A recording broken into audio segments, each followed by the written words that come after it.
ये reel specially law students के लिए है,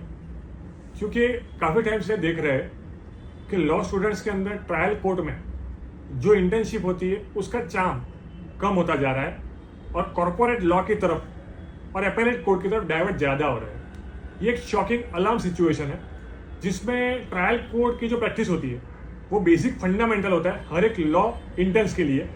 क्योंकि बेस जो होता है ट्रायल का, क्रॉस एग्जामिनेशन होता है, फ्रेमिंग ऑफ इश्यू होता है, ये सारे जो पॉइंट्स होते हैं वो लोअर कोर्ट ट्रायल कोर्ट में ही लिए जा सकते हैं। अगर आप डायरेक्टली हाई कोर्ट में जाते हो तो आपको ज़्यादातर रीडिंग करने का या तो लॉ पॉइंट डेवलप करने का चांस ज़्यादा मिलेगा। बट आप अगर ट्रायल कोर्ट अटेंड करते हो तो आपको कैसे मैटर प्रिपेयर करना,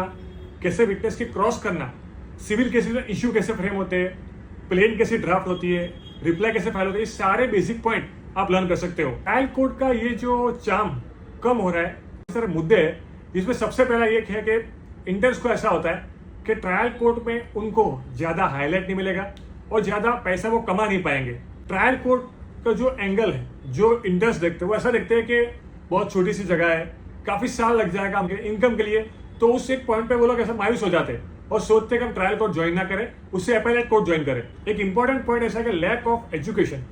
and guidance to juniors interns के ट्रायल कोर्ट का इंपॉर्टेंस जो है